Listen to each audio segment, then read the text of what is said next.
Hello and welcome to our first newsletter for Term 2.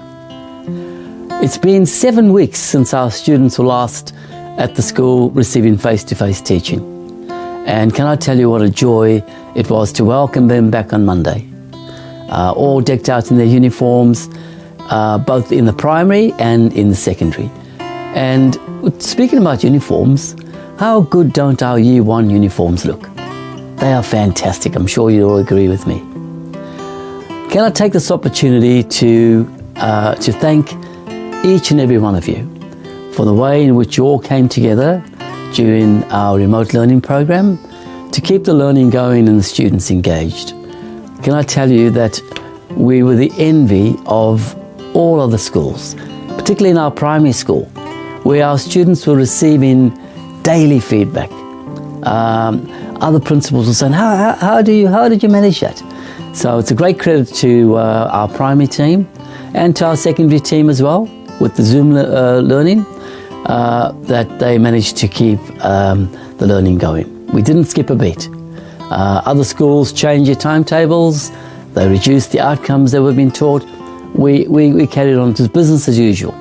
And in many ways, as I said in my last newsletter, I feel that our learning agenda in trying to prepare the kids to be assessment capable learners, that held true. The students showed great responsibility for their learning and were independent in many ways. Now, during the holidays, we received the great news of final approval being given for our school construction. And I can tell you that was a great relief to me, and I'm sure to you as well, because what that did is it gave us clarity and certainty about our future. Next week, I've been invited to a sod turning ceremony. Now, that's a traditional ceremony that celebrates the first day of construction of a major project. So I've been invited with our Bishop Vincent, and Greg Whitby. So that's on the 3rd of June, Wednesday at 12 o'clock. So think of me as I'll be there turning the soil to mark the beginning of our construction. Also next week on that same day, Wednesday the 3rd, we get to meet our new priest, Father Carlos. Now, I've never met Father Carlos, but I've spoken to him on the phone several times, and he sounds like a fabulous guy. And so he's coming to the school. We put on a nice big lunch for him, but we're also going to farewell Father Gayan. And Father Gayan has been a terrific friend of the college during that time of uncertainty when he didn't have a priest. So we'll be using the lunch to welcome Father Carlos, but also to farewell Father Gayan. Our teachers are currently busy with reports. Now, you all know my view on reports. We set up a process in the primary, the Seesaw app, and in the secondary, the digital portfolios. We set those processes up so that we can report to you in real time. So when the reports come at the end of the semester, it should not be a surprise. If you're following your child's progress via Seesaw, if you're following your child's progress via the digital portfolio, then the report should be a confirmation, not a surprise. So our teachers are busy working with the reports right now in preparation for distribution in week 10.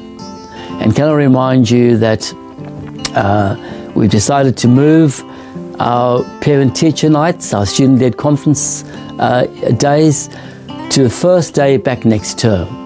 And the reason for that is that we found that in the past, when we had them towards the end of the term, the students had the holidays and they lost momentum.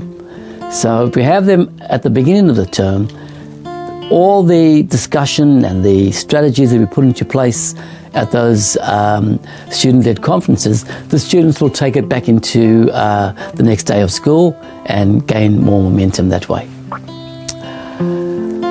Now, we also are preparing our subject selection processes.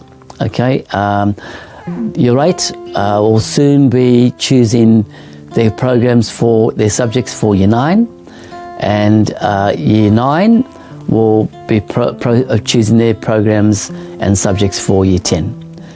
We've got an exciting program ready for you. We call it a personalised Pathways program. It's personalised because we offer a variety of courses in Year 8 and 9 for students to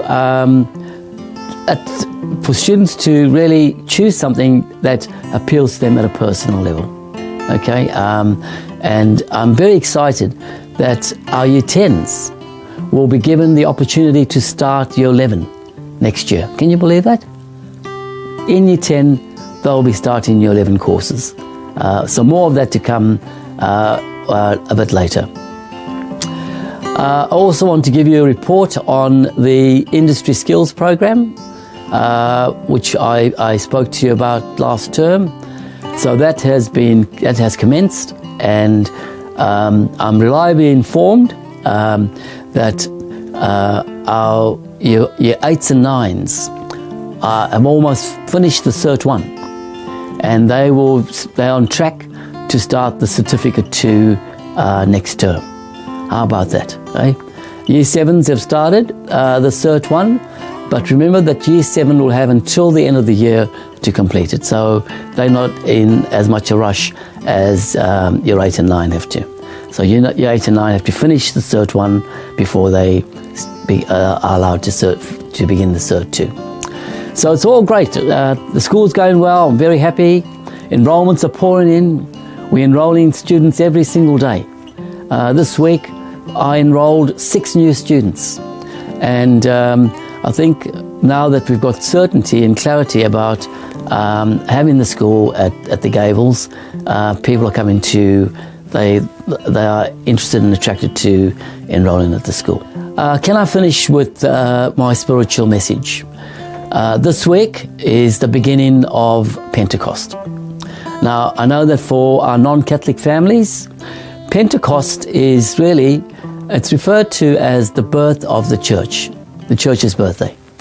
And Pentecost was a period when the Holy Spirit descended upon Jesus' disciples after he ascended into heaven. And the disciples were filled with the Holy Spirit and went out and converted people to Christianity. And that marked the beginning of our current church. So it's a great celebration, celebrating Pentecost. Can I ask you also that during this period of Pentecost, I ask for your prayers? We have various students. In fact, we've had 4 students in the past few weeks who have been into hospital for operations of various sorts. Fortunately, they're not life-threatening, but they need your prayers. We also have some of our parents who have undergone some surgery themselves, and I know that during the COVID period, some family members have lost their jobs, so people are doing it hard. And can I ask you to pray for them? Pray that God would be with them through their struggles, and to help them overcome their struggles as well. Okay, so that's all for me. Thank you, and until next time, see ya.